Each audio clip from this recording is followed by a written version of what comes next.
For the last few months, legacy media has painted Doug Emhoff as a champion for women and the new face of masculinity. Has being second gentleman changed your own view of perceived gender roles or what it means to be a man? There's too much of toxicity, masculine toxicity out there, and we've kind of confused what it means to be a man. An interesting part of how people have talked about your role here is how your role has reshaped the perception of masculinity. Do you think that's part of the role you might play as first gentleman? To me, it's the right thing to do. You know, support women. Women should not have less rights and be treated differently. And if you become first gentleman, what would that say about, defining the gender role and about masculinity? A man supporting a woman and lifting up a woman, it's the right thing to do. We lift up women. We lift up all of society. Newly published allegations about Doug's past now threaten to tarnish his feminist brand. Around a month ago, the Daily Mail revealed that Emhoff got the nanny pregnant when he was married to his first wife, paying the nanny $80,000 and having her sign an NDA. Now the same reporter who broke the nanny story is out with an even more explosive piece. In 2012, Doug allegedly slapped his girlfriend in the face. This is according to 3 anonymous sources.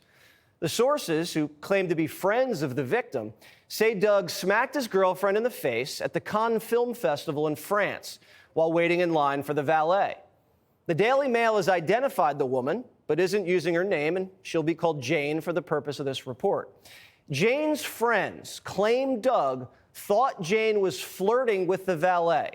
Quote, she put her hand on the valet's shoulder, and as she was talking to him, Doug comes up.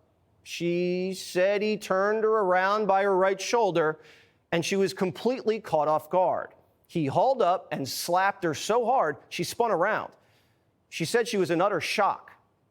These sources provided the Daily Mail with evidence that the trip to the south of France did happen, including an itinerary and emails.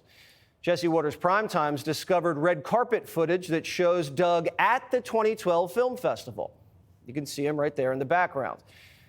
Jane is a corporate attorney on the East Coast, and the sources who spoke to the Daily Mail demanded to remain anonymous because they feared retaliation.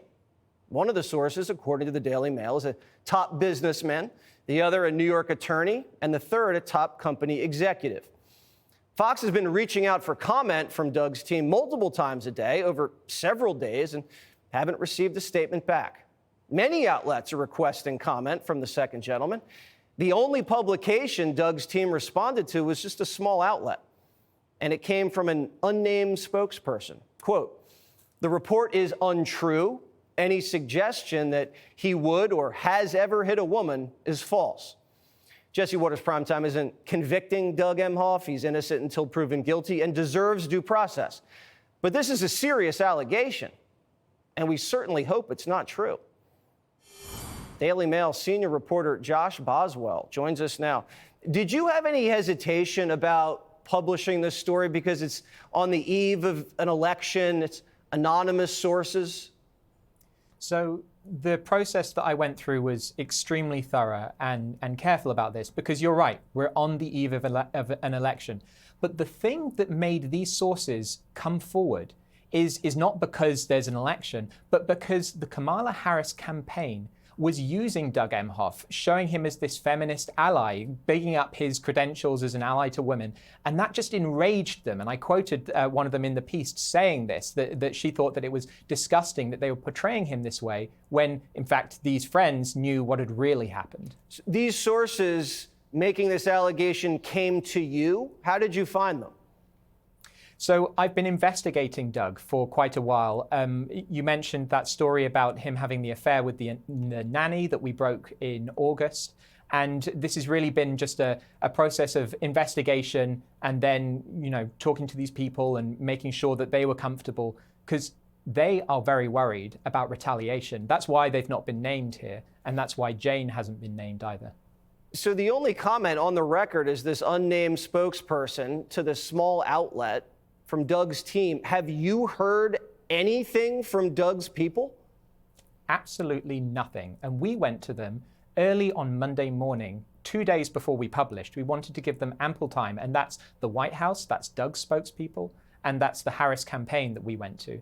And none of them have said anything to us. I find it curious that 4 days after that, they issued this very short denial in this small online publication. So these emails, the itinerary, how does exactly that corroborate this allegation?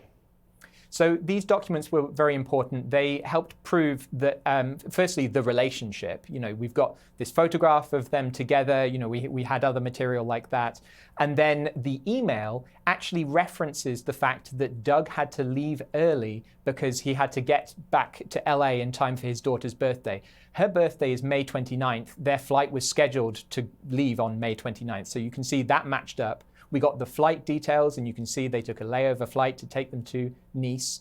And it all added up with what each of the sources were saying. Those sources were each independently talking to us, and their accounts closely corroborated each other. So that's part of what gave me the confidence in this story.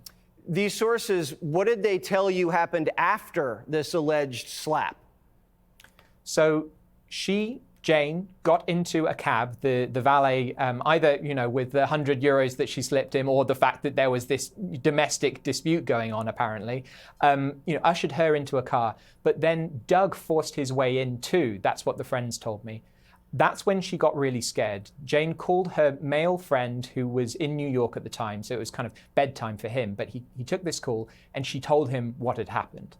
The next day, she questioned Doug about it, and he seemed to be completely nonchalant about it. He used some tennis metaphor, because he's into tennis, that Jane slapped him back when he slapped her, right? And she slapped him back twice, like this, one with each hand. And Doug said, "Oh, you got one down the line and across the court, so it's no big deal." That's all he had to say about it.